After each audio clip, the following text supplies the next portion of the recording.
Amin.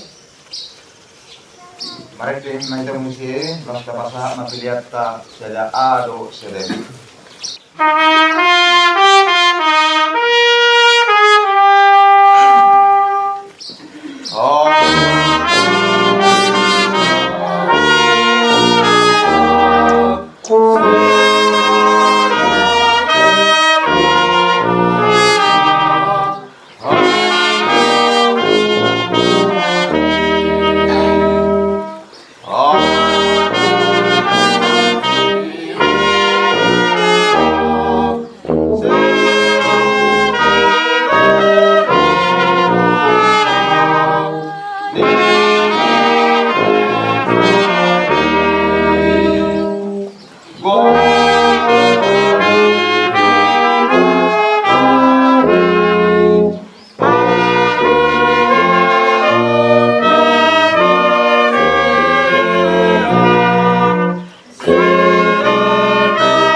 Dameni debata na sumurung sian saluhut na roha ima na mangaramoti hati-hati nang pikiran muna di bagasan Kristus Yesus Tuhan tai. Amin.